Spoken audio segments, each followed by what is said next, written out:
Welcome to Off the Glasses of Movies. I'm your host, Nick Fay. With me, Nik Cuvalo and Dalton Pence. How we doing, guys? Ready to talk some Captain Marvel. Yes, sir. Feeding off that. Feeding off that, we're going to talk a little Endgame at the end as well, break down that trailer a bit. Also, quick shout out to the guys who started Off the Glass Movies, Jay Christian, Chris Green. Guys did a great job. We're kind of bringing that resurgence back. You can check out the show, iTunes, Blog Talk Radio, OTGbasketball.com, and YouTube. But guys, let's get right into Captain Marvel. How did you feel after you saw the movie? Initial reaction for you personally? Well, yeah. Okay. You want to take it first, Dalton? No, Nick, you go ahead.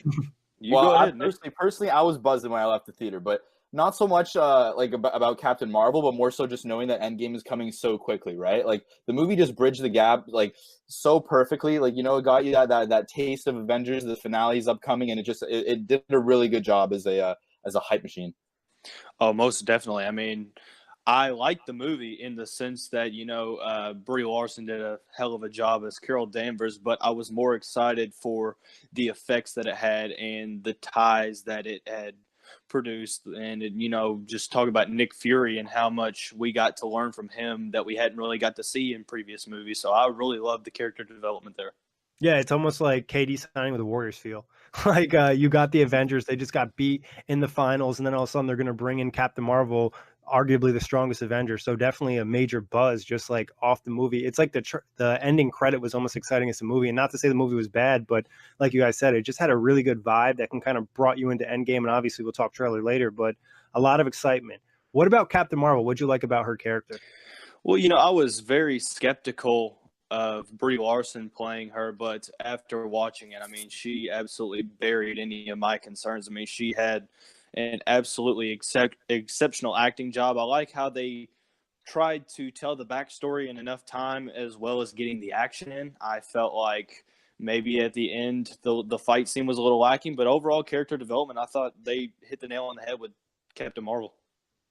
Yeah, with Captain Marvel herself, I thought her story arc made a lot of sense. They kind of laid it out kind of on a map, on the platter for the viewer. They really unfolded all of it. They really started with her not knowing anything about herself, and by the end of the movie, you're pretty comfortable with who she is as a galaxy-renowned superhero that's going to dive into the next upcoming movie, right? So I thought they did a great job. Of course, Brie Larson as Carol Danvers, Marvel just nailing the casting decision again. I can't think of anybody who could have done a better job. Could be an award-winning performance, in fact. So, they're just building off that perfectly. What she means is a female empowerment figure now in the Marvel universe is also of note. I thought that they did a tremendous job weaving in her sort of feminist ties, and it was excellent job. Yeah, she kind of had a swagger about her that was kind of notable too. Yeah, she definitely did. Like you said, the acting was on point. She definitely brought that woman empowerment to the movie and the MCU. Like I said, being one of the strongest Avengers is going to have an impact. What was your favorite aspect of her character? Was it just that little snarkiness almost, or was it more so her powers? Well, I think kind of you don't really see it until the end, but I think the kind of self-realization, the whole, hey, I'm a badass, come fight me. I just thought that was amazing because I think when you think of the most powerful person in the MCU in terms of superheroes, you want them to have that confidence, and we got to see it on full display when she's fighting the starships from Ronan the Accuser and company. Yeah, I really did like Brie Larson's snarkiness, and now that you mention it, I'm thinking about her. I'm like, yeah, she played the character with such an aloofness, she wasn't really she didn't realize herself for a lot of the movie, and as she did, the snarkiness, the level on that just turned all the way up. She seemed like by the end of the movie, it was just a video game to her, right? She was really taking advantage of everything her powers offered her, but. Even just knowing how much of her self character that she's built at that point, all those childhood scenes and all of that, they did an excellent job weaving in her past to realize her present. Very good. What were the best parts of the movie? Goose, and more goose. I think one of the more underrated parts was how they try to acclimate Carol Danvers into Earth and how it has kind of a lot of honest comedy moments. In the first one, you kind of see with her crashing into Blockbuster and using Radio Shack to make her a little makeshift communication signal for her back or whatever you want to call home. So I definitely thought that they nailed the honest comedy, and that's kind of one thing that Marvel has really kind of trademarked themselves on is no matter how serious the movie, there's always some tidbits or one-liners that'll just kind of keep the mood light and keep it honest. So I definitely think the comedy scenes are kind of what makes the movie. Yeah, all the comedy scenes, the scenes with comedic relief are just spot on. The cat, yes, Goose, as they call him, being a Triffid or not not a Triffid. What's the name for that alien in the Flurkin. Flurkin, yes, being the tentacled Flurkin swallows the Tesseract. All of those scenes with the cat were just wonderful. And I mean, personally for me, I thought all the scenes with like Jude Law, they brought in a fairly large actor in Jude Law to play such a minor role. You know, like I don't think he got a whole ton of screen time in that movie. Like, and even just in the larger Marvel universe, they brought in like another AAA level actor, and they kind of had him playing a sub role, which again just makes me just in awe of like the point this franchise has gotten to. But I thought his scenes were generally pretty solid. They did a very good job for the story development. You know, like yeah, very very big actor brought in to play like an important yet minute role. I thought that was interesting. Yeah, that's just Marvel. Like they have the power to bring in just all these guys. Like Idris Elba is playing a small role in Thor. Obviously, died in Infinity War. It's just like they have so much power to bring in a ton of actors and actresses. Guys, what were some things you think stuck out, like scene wise, that weren't necessarily got a ton of attention, but they have a bigger impact in terms of like the Marvel universe, or they're kind of connecting the dots? Sure. I think the very end, I don't think they give a lot of scene, or they don't give a lot of justice, I should say, to the fighting scene. I think it's a lot one-sided. I think that obviously Carol Danvers kind of goes out on the forefront and destroys all the starships, but I don't really see any resistance from Ronan the Accuser, which we realize that he's going for the Tesseract, which we didn't really know beforehand. And now you kind of see in Guardians of the Galaxy 1 when he's kind of fighting for that Power Stone. So it kind of ties it all up. But I think unless you've seen all the movies, you don't really get to make that connection. But another, just real quick, not to get off topic, a major actor playing a small role, John C. Reilly. I don't know if you remember his role in Guardians of the Galaxy, but he played one of those kind of off to the side roles that wasn't necessarily a main character, but definitely them being able to acclimate such big personalities for this greater good is amazing. Yeah, it's like everyone wants to be part of the MCU. But Nick, what were some things for you that stuck out that were kind of low key but big connecting points, or just kind of like cool points?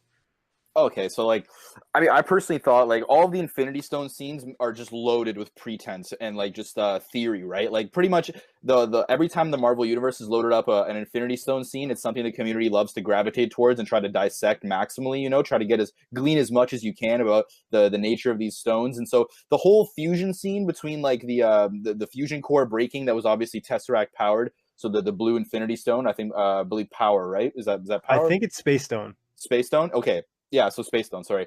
So just that the process of that energy fusion with Captain Marvel, like that scene is just, I think, loaded with a whole lot of details regarding the nature of those stones. You know, like if she's powered by one of the stones, you know, like what does that really give her against six, right? So like where on the power level is she scaled? It obviously allowed her to destroy all those ships at the end, and clearly she realizes more of her power as the timeline accelerates in the next movie. So you know that scene is just loaded with importance. I think like the origins of her powers. That scene was just you know a lot of details incorporated. Yeah, obviously she gets the power from the stone, and then she gets the Kree blood, so it's like times two. She's getting just all of this power and all of these different, abilities that she didn't have before. I thought like all the connections to the Guardians of the Galaxy was pretty cool. Obviously, you mentioned Ronan. One of the guys in the team that she's on the star is also in Guardians of the Galaxy. I think his name's Korath.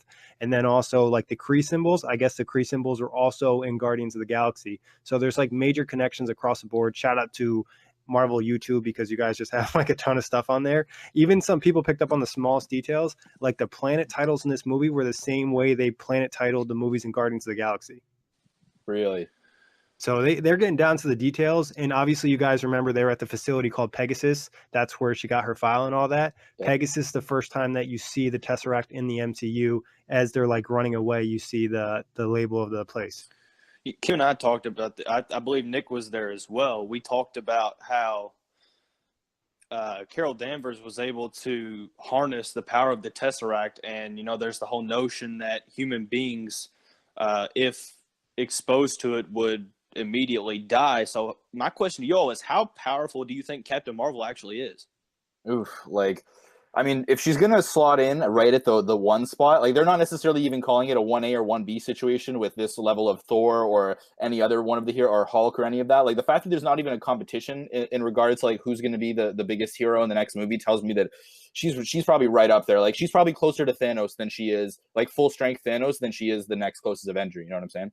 Yeah, Right. she's. I mean, the fact is, she coming in stronger than Thor, and we saw him in Ragnarok, and he just like dominated things. And then Infinity War, when he came, everyone like celebrated. So she's obviously packing a punch. It's like she has all the abilities of like the best Avengers, and more. Yeah, yeah. You really have no idea what sort of a top she has with that Infinity Stone because if there's anything Marvel has told us so far in their franchise, it's that being human sort of adds an element, right? Like being human is not necessarily a negative part of being a hero. If anything, it sort of adds a different flavor to the abilities or takes the top off their ends, right? Just like with Starkiller, right? The fact that he's a son of a Celestial, but then managed to kill a Celestial, right? Like I think just that. Yeah, sorry. Yeah, I know. Yeah, I mean, I hear someone wanted to make a point, right? So who knows? Really, like the single stone may not be so much of an issue with Captain Marvel if she can take it to some place where the Infinity Stone could never have gone before without her, right? So who knows? Well, one thing that's really the one part that I really was wanting more was the lack of a true villain. I know that you had I believe his name was Jan Rog, the guy that Jude Law played, the leader of that Kree group, but we never really get exposed to that supreme intelligence that is alluded to, especially at the beginning. And they're made out to be this big bad force, but you really never see them, especially resisting Captain Marvel at the end of Earth. So is it a sense of foreshadowing, or are they completely out of the MCU? Because who knows if there's going to be a Captain Marvel 2? I couldn't really see there being one, but with the way that Brie Larson nailed that role, I mean, I wouldn't really rule it out. There's been talk about there being a Captain Marvel 2, but it being pre-Iron Man. So it would be another like prequel of like the MCU. So it'd probably be something in space. That's just been chatter. Obviously, there's chances for more. Just to touch on Nick's point, though, I feel like the human thing and the emotions just gives them like another chance to unlock the ability at a higher level. Yeah, like perhaps even higher than Thanos can, right? Or like other alien beings that aren't necessarily, let's say, like as complex or internally divided as humans, right? Like maybe even and obviously this is kind of cutting to the chase here, and spoilers for any listeners, but there's been a ton of, speaking of chatter, there's been a lot of chatter, a lot of theories. Apparently, there was an ex Marvel employee who posted who basically ruined the first hour of Endgame, and we're gonna talk about that a little bit later, but. The point that I was trying to make is that there might be a human wielder of the Infinity Gauntlet, and so that if that can erase everything that Thanos did and more, and end any other potential threats, or sort of provide a conclusive end, that again fuels more evidence to the argument that like humans for some reason in the Marvel universe seem to be like this I don't know, just power booster, I guess, that element. It's just like the emotion factor, and it's almost like I hate to compare it to like a different completely show, but like you think about, I don't know if you guys watch Dragon Ball Z, like there was always a thing with like Gohan being the possibility bigger than Goku because he's Saiyan and human. Yeah, yeah. So like there's always a connection about human just having the extra pop. Obviously we're human, so that helps. A couple Yeah, I more. wonder where the design element comes from, right? Could it be that the writers are human? Yeah. Just a couple of quick more shout outs. Rambo's daughter, so her best friend's daughter, actually turns out to be a superhero later in Marvel Comics, which so she could make an appearance in the MCU. Her hero name is Photon. Oh, So interesting. I did not know that. Interesting. so Samuel Jackson makes a reference to her like the only way you're gonna do something is like if you light up like your aunt, and she does have similar powers. So wouldn't be surprised to see her at some point, maybe down the line. Also thought a quick shout out, obviously Stan Lee, rest in peace. His cameo changed in this. Originally, she was just gonna walk past him on the train or the bus, but they reshot it, and she actually looks at him and says something. Yeah. Oh, No, that I was a think touching moment. it's definitely classy from the all of the MCU. I mean, I love at the beginning how Marvel gives their signature, the comic book, and you have the different heroes appearing in front of the screen, but it's the same colorways, just a different face of Stan Lee or video clip. I just thought they hit the nail on the head with giving him a shout out. Talking about shout outs, shout out to Ben Mendelsohn and his role with Talos, the leader of the Skrulls. For them to be depicted as the bad guys, and then you have the supreme plot twist, and they're actually revealed to be protected by Marvel herself. I thought that Ben Mendelsohn did an absolutely phenomenal job. What are your all's takes? Oh yeah, Ben Mendelsohn was. It's like, I mean, I had never heard the name before personally. Like myself, like not exactly the biggest movie buff. So Ben Mendelsohn, not exactly a name known to me, but now it is definitely after the movie, right? Like his role in playing the charismatic leader of the Skrull was just excellently done. I thought he did a terrific job. I can only agree. Were you guys surprised the scroll was actually bad? I mean, actually good at the end. Obviously, they're portrayed in a lot of Marvel comics as bad. So did that kind of catch you off guard, or did you kind of anticipate it? Well, I can't really say that I anticipated it, but it kind of makes sense when you look back at it just because of kind of the context. But if put it this way, if roles are reversed and that doesn't happen in some alternate universe, I wouldn't really be led on to think that they could be good. So I mean, I think the element of surprise and just kind of that big plot twist, I think they really sold it out to be pretty well. I mean, I kind of saw it coming, right? The whole supreme intelligence thing for me, and like it's just winners writing the history books, right? Like that's sort of the image that the Marvel's trying to paint here, and that they would rather just exterminate the other races and populate like whatever planets they want to populate. Like that, all that kind of came across pretty well. Like for me in the first 30 minutes, that like whatever missions they're going on, that they are not like what they appear, right? So like the Kree versus the Skrull thing, like. Did it surprise me? Flip-flopping the good bad guy roles. I thought it almost had to happen for this movie. Yeah, they almost gave you a feel that the Kree were bad, just like right from the start. And then it's really awkward when she gets on Earth and they have that conversation after she gets the Radio Shack stuff. You're sensing like, okay, they're trying to control her for some reason, or they don't want her to find out information. So at that point, you're pretty much confirmed something's fishy. And it's not necessarily the Skrull are good, but you definitely know the Kree are bad at that point. So one thing leads to another. I thought like it was pretty funny when they had the Skrull like drinking the soda. Like that was already a meme with like one day after the movie. One of the most underrated parts is when Nick Fury realizes that Goose is not a legitimate feline, and just his expression and how he reacts when Goose swallows the Tesseract is just absolutely priceless. Yeah, when he pops out for the first time, it's like, holy shit. But where do you guys rank this in the MCU? Like, is, tier 1, tier 2, tier 3? I definitely don't think it's on the tier 1 just because I think the tier 1 separate themselves quite a bit. I think it's solid in the tier 2 because of the effects that it has on the rest of the MCU and how it kind of ties all the things together, like the Tesseract, and you get to know more about Nick Fury. I think that there are some really high highs in the MCU, but I also think there are some drastically low lows, and I do not think it's close to that. So I'm going to stick it right in the middle, maybe more toward the upper echelon rather than the low pit, but I think it's pretty righteous right in the middle.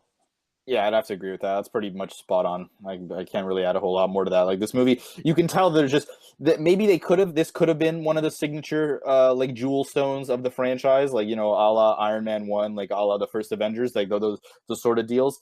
But this movie just didn't have the time put in. Like they did well with what they wanted to do with this movie. If they wanted to, I think they could have pushed it. They could have done a little bit better, but it fulfills that tier 2 role for me.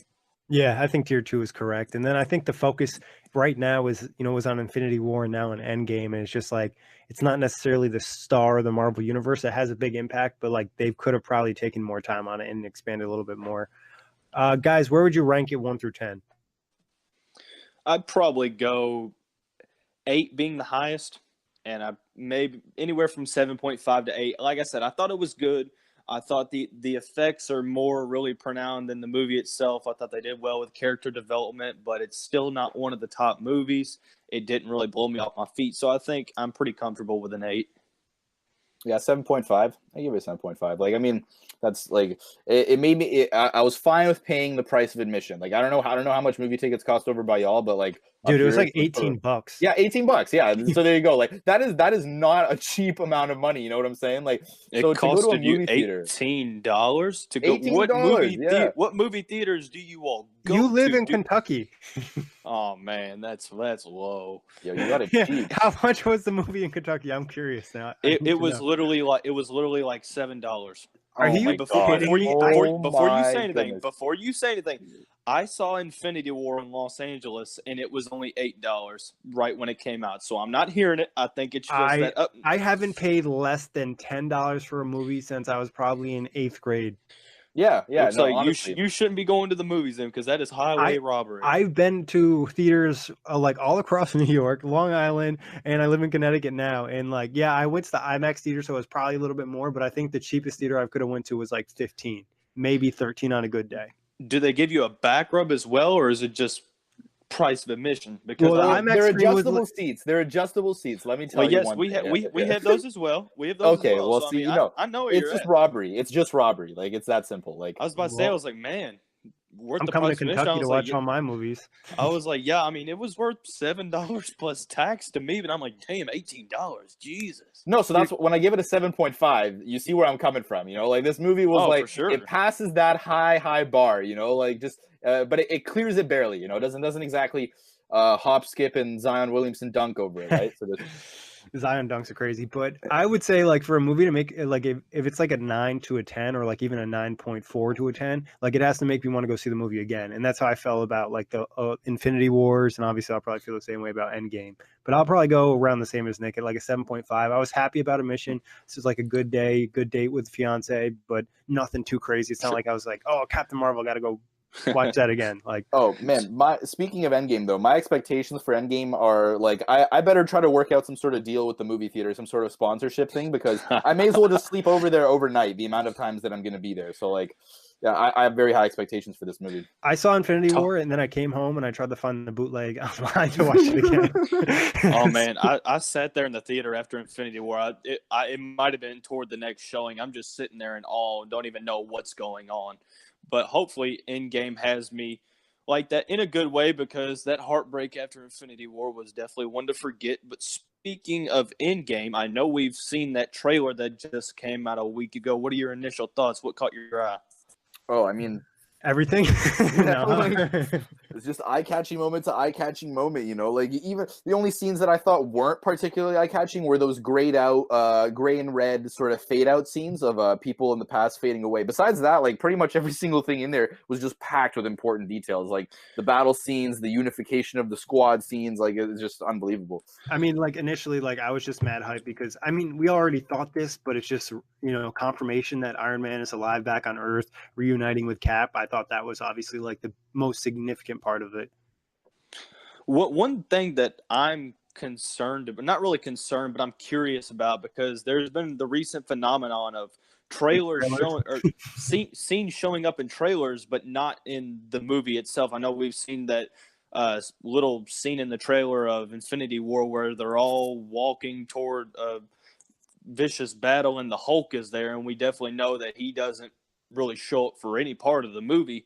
So it's really kind of questionable as to what's going to show up and what's not. But I'm telling you now, if the scene with Captain America over here proclaiming his self-righteousness and basically saying that if he doesn't win the war, well, he doesn't know what he's going to do because it's all he's got. If that's not in the movie, I'm going to publicly riot, because that could be a top 5 Marvel moment right there.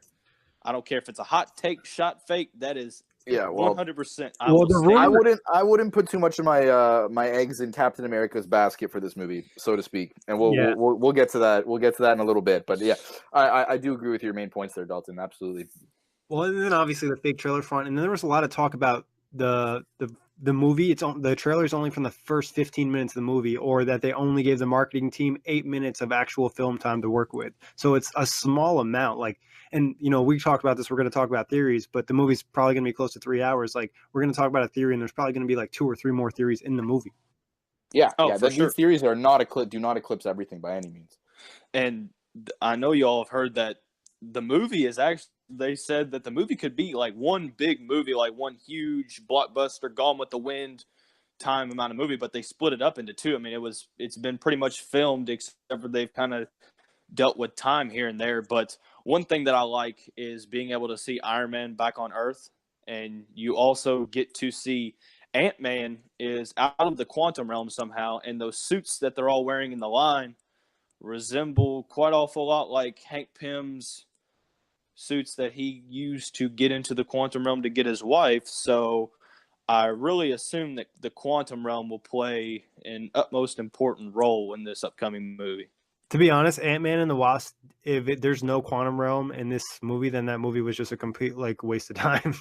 Oh, it was. I mean, now shout out to Paul Rudd. I mean, I love the guy. It's a good family movie. Oh, it is. And, he really portrays Scott Lang to be a kind of a funny guy, kind of a step back, laid back. Ant-Man's not really viewed as scary, but definitely kind of a funny, kind of honest, chill guy. I'm really interested because we saw where he was like, what was it, the size? He was on a pencil in the trailer and in the fight scene. So it's going to be interesting to see where in the world that's even at. Does Thanos come back to Earth, in your all's opinion? I don't know about Earth. I think they fight Thanos elsewhere in the universe in this one. I think this is I actually think a lot of this movie happens away from Earth. Only like if I had to place a bet, I'd say probably less than 30 minutes of the screen time is on Earth. I think it's a fair point if you think about it. Like Thanos already took care of his business on Earth. Like he just wanted to snap and get rid of half the people, and he did that. So like he doesn't really have much interest in Earth. Interesting thing too is like they could be trying to throw you off. You mentioned the pencil, Dalton, and obviously I think it's a Walkman. Like if I had to guess, like that Walkman, it would make sense for that to be like Star-Lord's Walkman, because obviously that's referenced a lot of times in the Guardians of the Galaxy movies. Right. Speaking of Star-Lord, you guys think all the Guardians come back? Like, is that, you guys think that's pretty much confirmed, nailed down? Gamora gets resurrected, the whole gang is back together for 3? I do.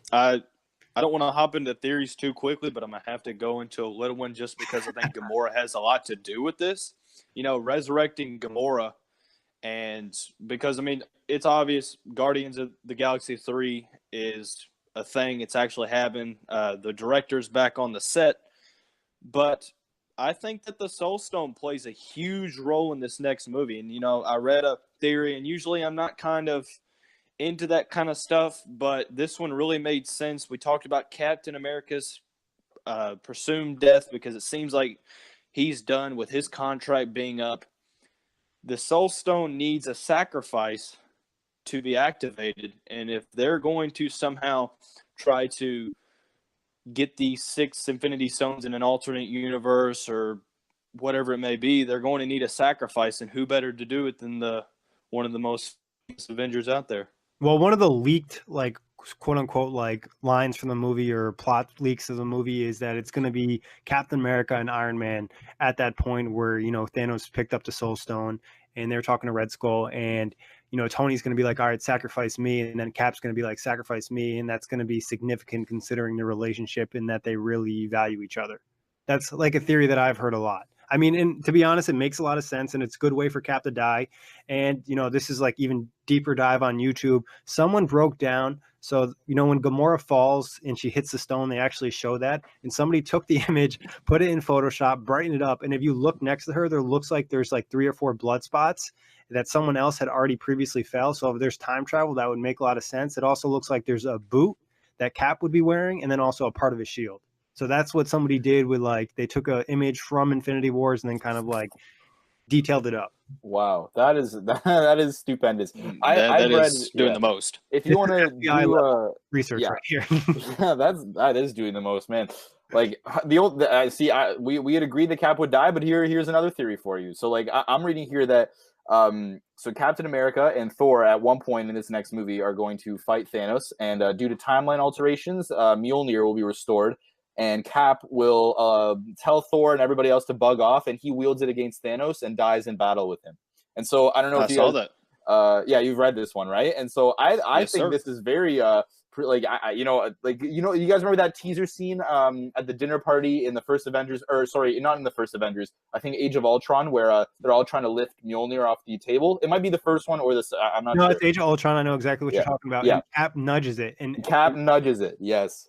And Thor's Right. like, oh shit, like he thought he was going to pick it up. And, in other Marvel comics, Cap has been worthy of picking it up before. So there's like a very small list of people who have done it, and Cap is one of those people. So it's interesting. Yeah, like something to think about. Like, but all the cards seem to be pointing towards like Cap's death. Like Cap seems to be like for sure the one that seems the most likely to end here, to take to step off the bus, so to speak. And he publicly said that he's done with the MCU. Yeah. Nick, So. you talked about the dinner scene. I don't know why this came to my mind, but I'm thinking the end of the event, the end of the first Avengers, where they're all sitting there in that little diner, just awkwardly eating their burger or whatever they're doing. Just Yes, I that's don't an know. Yeah. iconic picture right there. But speaking of Thor, there was another theory, and it kind of makes sense. I'm not sure the plausibility of it, but it kind of connected the Infinity Stones to Asgard, because if you look back in Ragnarok, Odin was able to basically harness Hela, who is a very strong force within the power of the realm. So it wouldn't necessarily be too far fetched. But if you remember at the end of Infinity War, when he throws the whatever, I forget what it's called, the new Stormbreaker.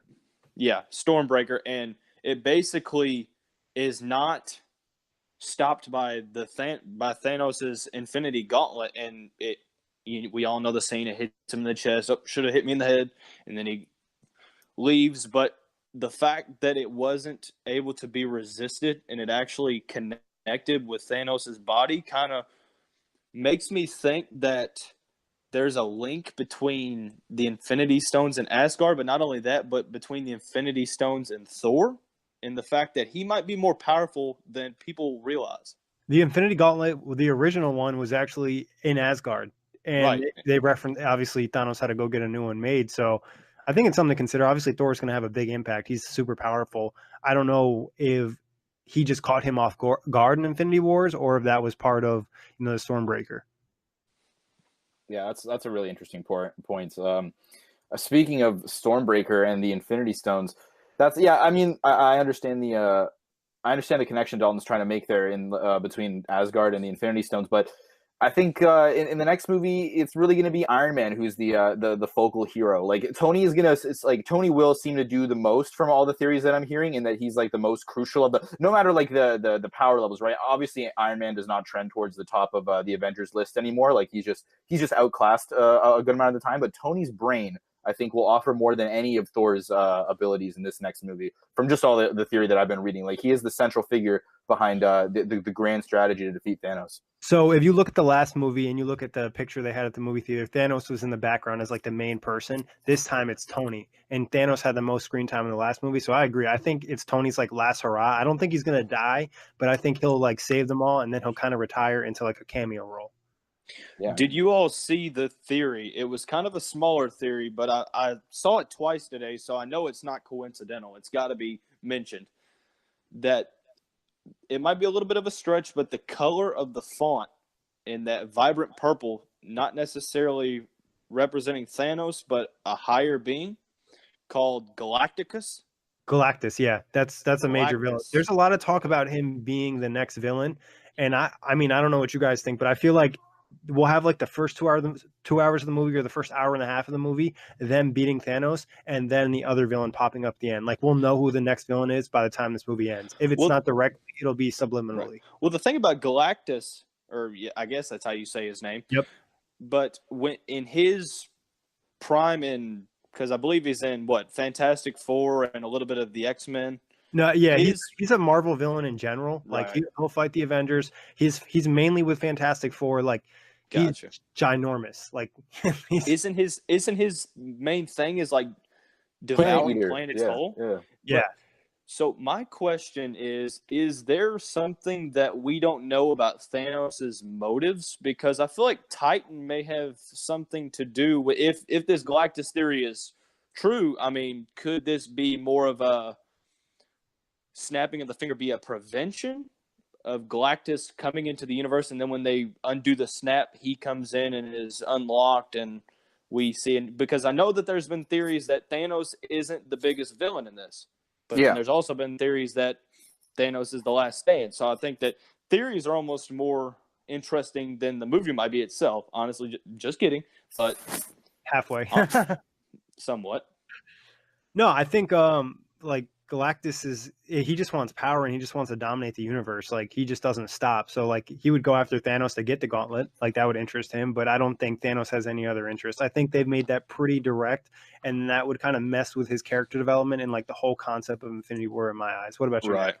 Yeah, I mean, Oh, it's tempting to say that they will bring up another hero, right? Because then that would pretty much ensure the continuation of this franchise, right? So like I'm just like looking at Marvel Movies website, right? Like they don't have a whole lot exactly confirmed that relates directly to Avengers. You know, they got the second Spider-Man, they got a second Black Panther lined up, but like it's really just it's basically anyone's guess as to how long they want to keep this particular universe going. I would imagine it's very profitable. So you know, like from like a monetary standpoint, and are there more movies to be made? You know, that's really kind of I think the bigger question here. Like, can they generate as like delicious quote unquote of a story as they can with Thanos, like for the next villain, right? Because the heroes are clearly already straining themselves to their maximum here. Like we've had a lot of them die. We've had like, and they're bending all the rules here. They're going through time space.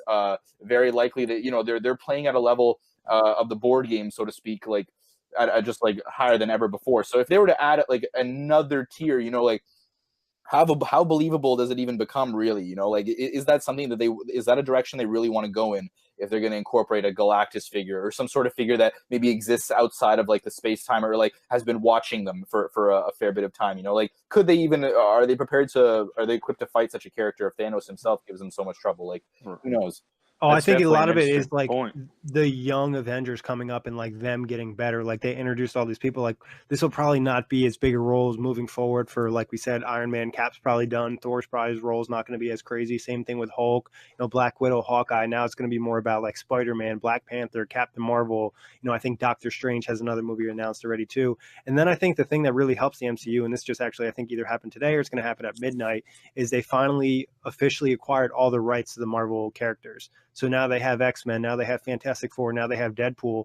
You know, if they wanted to get really crazy, like they deal with Galactus in the next movie, and then they do like an X-Men versus Avengers movie, which is like a really popular comic book series. So Oh, that's nuts! They could tie in Deadpool. They could tie in absolutely everything. They could reboot Fantastic Fantastic Four. Yeah, there you go. Four adds a Well, whole another avenue. If you bring Galactus, you're going to want to bring Fantastic Four as well. Yeah, just a large definitely. Doctor scale Doom Batman versus is, Superman.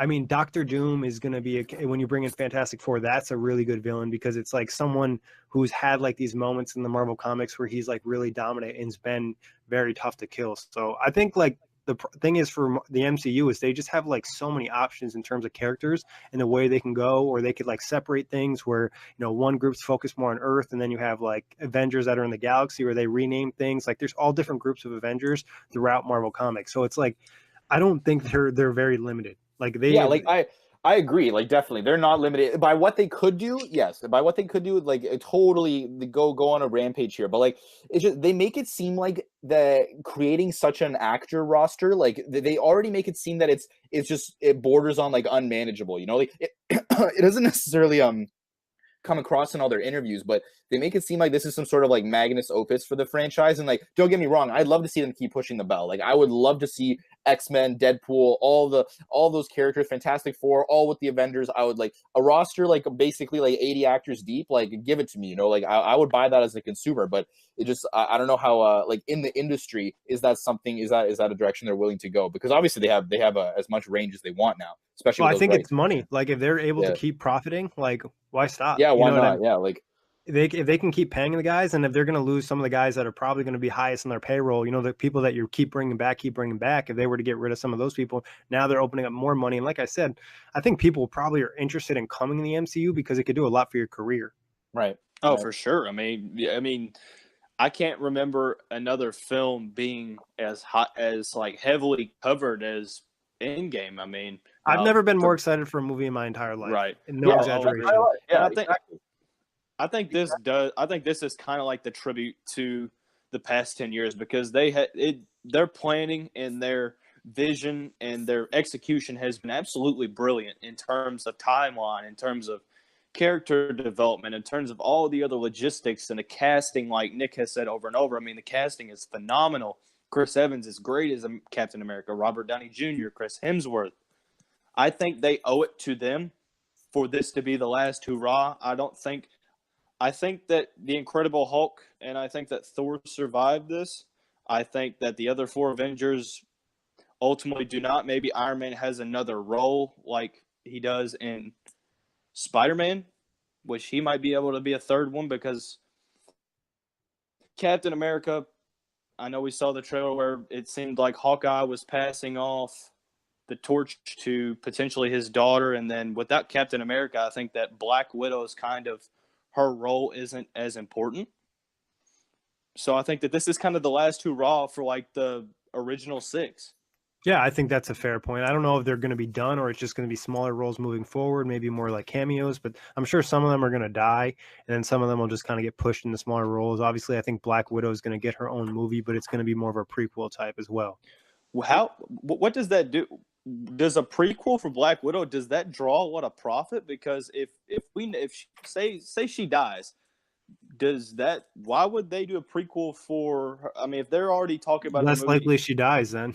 Right. Yeah, and they also kind of like sexied up her backstory, right? Natasha's backstory is alluded to multiple times, like growing up in like controlled Russia or whatever, and like the spy academy and the ballerinas and all that. Like they already kind of do allude to it. I think in the Captain America movie, the Captain America franchise, more so, you get a glimpse at her backstory.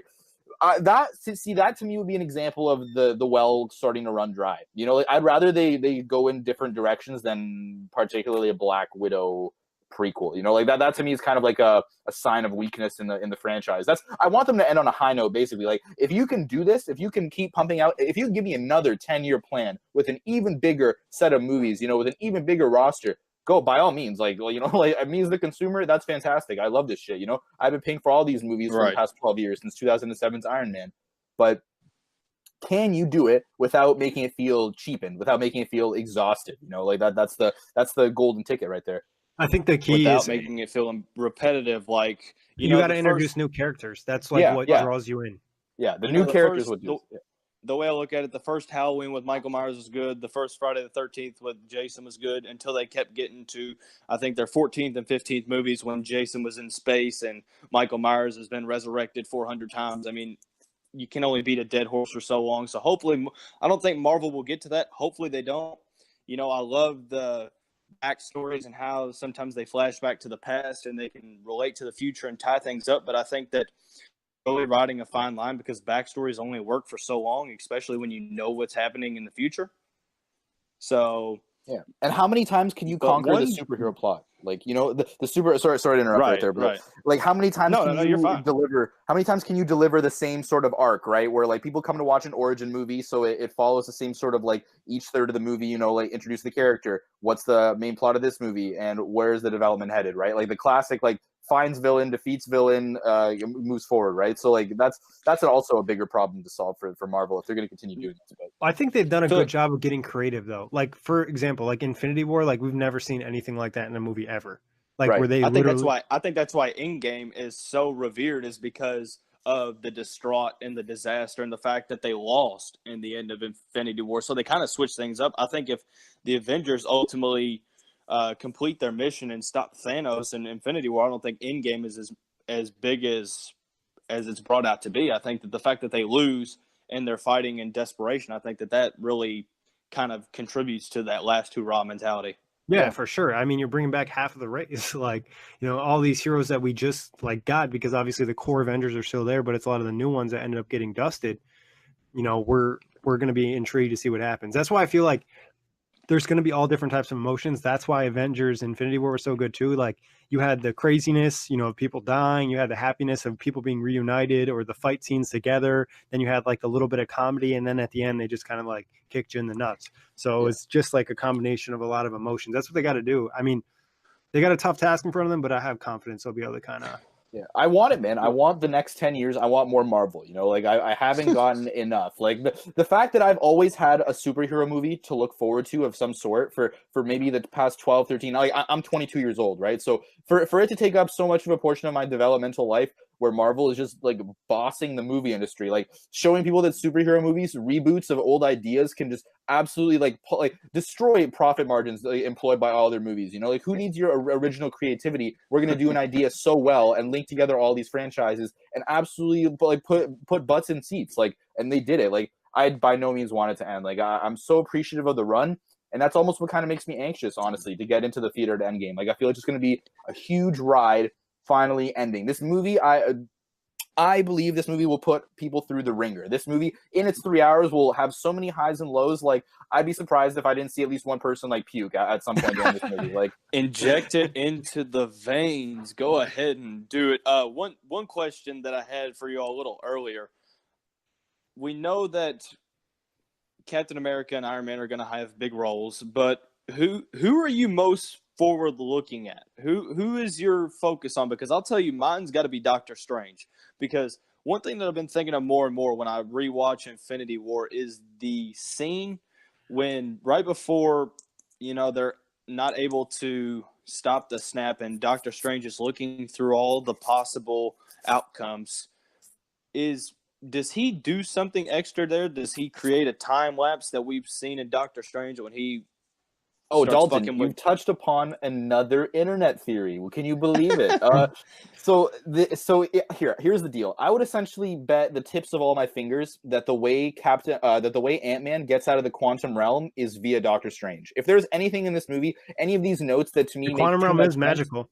yeah, and he's had experience going through it, right, with the Ancient One in his own standalone movie. Yep. That other presence, the Protector of Earth before him. He's known to spend time there to like meditate as well. So yeah, so I would bet like some sort of bodily part of myself that that is the method by which Ant-Man gets out of the quantum realm. By no like sort of like physics manipulation or any of his equipment. Like I'm willing to bet that is a feature of the next movie. It makes too much sense. Like he could have put his I've come to consciousness bargain. in the quantum realm, and just his physical presence gets sucked up by the stone. Dormammu, I've come to bargain. So that would make a lot of sense, and that's something that happens a lot in Marvel. Is like you're not physically in your. Well, we saw it in the movie where he takes himself out of his body. That's a really good point, Nick. Dormammu, I've come. Oh, my bad. I was in a time lapse. But yeah, I definitely think that you're right, because Ant-Man's got to get out of the quantum realm somehow, and that would just kind of make sense because as witty as Doctor Strange is, and the fact that he can do so much with time, and the fact that there's so much that can be done with the quantum realm in that respective aspect. I mean, I think that the suspicion is what's killing me the most, is because I want to see how either the snap gets undone or they use an alternate universe. But back to that question, who's the character?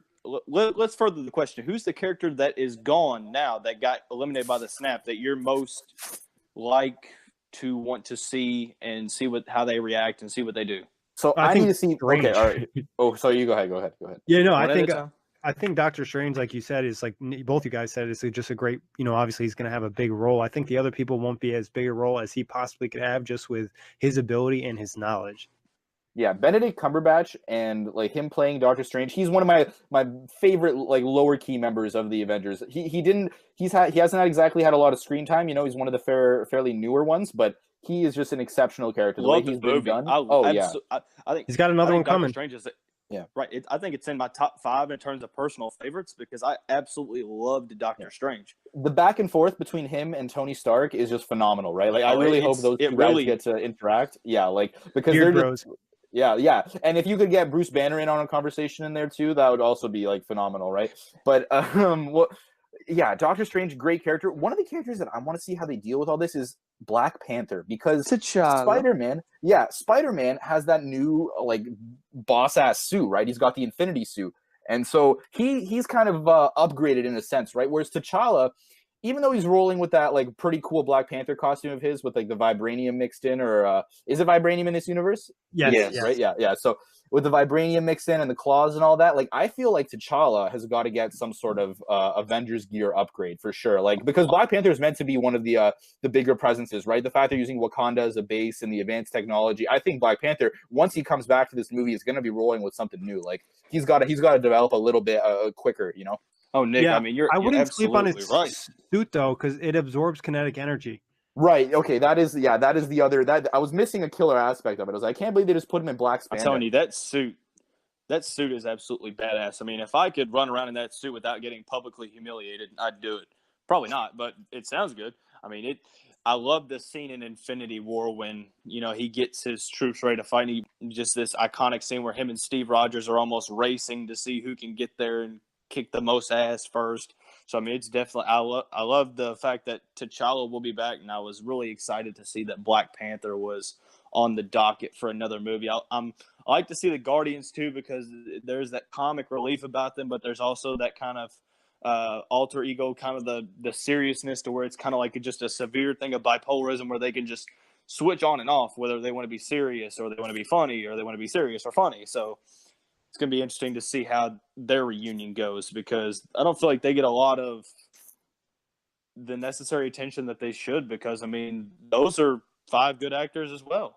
Yeah, the intimacy of the Guardians crew is really what makes them so different from the Avengers, right? In their own successful ways. Just those characters with all the time in the ship together, all the way they met, the missions, the intimacy of that group, and like I guess the opportunities for comedic relief are just they're a lot more present with that Guardians cast. But then I one more name I just want to throw into the list of characters to watch out for is Valkyrie, right? Apparently there's she will have a role in this movie. Thor seems to be possessed by all the theories I'm looking at. Thor seems to be possessed by with the idea of assembling an army of sorts to fight Thanos for when that eventually happens. So you get that vibe kind of from the trailer when you look at him too. He's like all like lost in his thoughts and stuff. So that would make a lot of sense. I think another person who we don't know if they're alive or not is Black Panther's sister, Shuri. She's considered like one of the smartest people, just as smart as Tony Stark. Yeah, right. And she will play apparently a role in bringing back Vision. So there'll be a way to repair Vision. Maybe it'll be sandstone. Maybe, without a stone, or maybe it'll be with a stone incorporated or obtained in the past. Maybe a different kind artificial of stone. Artificial stone. Who knows? Like, I'm really one of the elements that I'm really fascinated to see. Like, since we're again back on the stones, right? The stones are just everything in this. But that Tony Stark Infinity Gauntlet. The idea of a Tony Stark Infinity Gauntlet just makes me just titillates me to no end. Like we've had some conversation about this before. Sneak surprise to the viewers, we do have multiple takes of this, but Nick has mentioned elsewhere that Tony might lose his left arm at wielding his gauntlet. And now there's other theories that the Hulk or Professor Hulk, because this movie almost, again, I would bet some part of my body that Professor Hulk shows up in this movie. The union. I don't like this Banner trend that you're on, Nick. Yeah. Because if you're not right, bro, you might not even be able to see another Marvel movie. There's certain things that just make too much sense in this movie. Like Banner and Hulk never really made much of not Banner, sorry, but mostly Hulk. Hulk didn't play much of a role in the first Avengers, obviously, Infinity War. And so that's almost certain to happen. But the theory is that if it's not Iron Man losing his arm, it could very likely be Hulk wielding that gauntlet. I heard it grows back as well, is what I heard in that theory. No way. Hulk regenerating limbs? That would just he does. Hulk regenerates. That's part of it. Yes, he does. So, I mean, that's a possibility. I did a little research too on the Iron Man thing because I know you guys were skeptical. He does do it in the comics as well. And it would be something that he works on that's part of his suit. So maybe it's like he thinks that he could do it, and then he gets his suit and he gets a gauntlet on, and then he ends up losing his arm. And hey, I mean, it would be a good way to end him and give him that last hurrah where we think that he's dead, but really he just loses his arm. We talked a lot about the Avengers, but what about Thanos? What state is he in? It can almost be inferred. He looks depressed. Right. It seems like it's like, well, damn, I mean, I've been doing this. It's like the Roadrunner and the Coyote. If the Roadrunner was to actually get caught by the Coyote's like, well, what the hell do I do now? So I mean, you fight for this.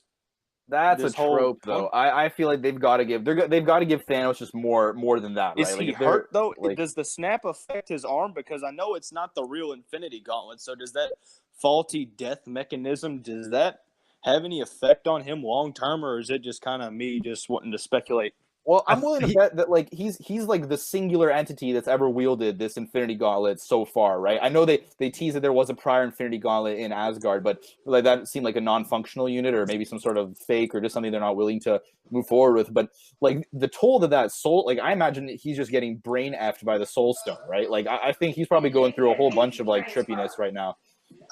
Yeah, no, I think that he could either. I think of like two theories. I think he got really messed up by the Soul Stone mentally and physically. Or when he did the snap, it used the Soul Stone, and that was like the only time he was allowed to use it. Because I saw some like memes online like use Soul Stone. So like maybe he can't use the Soul Stone anymore because he used it at like the highest capacity possible. Because he doesn't have a soul. Yeah, I mean, I've been reading that Thanos might not even die in this movie. Like Thanos might not even. Like people apparently say that he's going to get the shit, like the absolute crap kicked out of him. People have been saying that he will get just the floor mopped with him, but I haven't seen a confirmed death. So, and that's I mean, it wouldn't make. Like I wouldn't kill him. First off, I wouldn't kill him because he's easy to bring back in another like part of the thing or just like a side story for another character. But I think you just kind of end him. I wouldn't be surprised if they like beat him early in the movie. And like I said, the other half of the movie is about a new villain. Yeah, that seems what it's kind of being alluded to, which kind of really drew me away from kind of where I was at just like a week ago, because I was under the impression before reading all these theories like, hey, Thanos is going to be the end all be all. Now I'm like, well, now there's all these other beings that could hop in, like Galactus and maybe even Eternity and all of the other. There was talk about the Skrulls being a major villain, and that one of the Avengers is actually a Skrull. Well, because Skrulls are portrayed in the comics to be very Villains. like very brute, like very like militaristic. So they've had this long, like eternity lasting feud with the Kree, but that's just with the Kree. Like, what is their role in? Do they show up as villains in different movies? I don't know if they do now because of the way they portrayed the Skrulls with Captain Marvel. Are the Kree Thanos' race? Is that Thanos' race? No. No. Because who's the guy who showed up at the end of Captain Marvel on the ship, right? That Ronan the accused. There's been he's one of Thanos. He's one of the Order, right? He's part of Thanos' Order, right? So like, you know how Nebula and Gamora, like Ronan is one of them too. He's made appearances like talking to Thanos in different movies. Yeah, in the Guardians. I'm just glad that one guy's gone. I don't remember his name. The guy who appeared at the very beginning. He's like, surrender and rejoice. Ebony Maw. But he wasn't confirmed dead. Really, after getting sucked out into space by he got sucked into space. Like, he's as strong as Doctor Strange. You know, we would kind of think, hey, Doctor Strange could probably survive that. So there was talk maybe he's not dead. I mean, it's not no one confirmed or denied.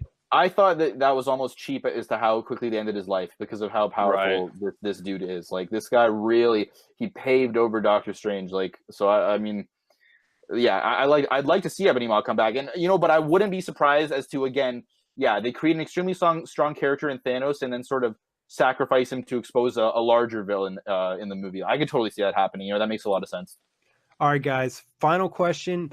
Are the Avengers going to get all the Infinity Stones and get their own gauntlet? Are they going to get some of the Infinity Stones, or are they going to get rid of Thanos' gauntlet? What do you think your last prediction before we get out of here?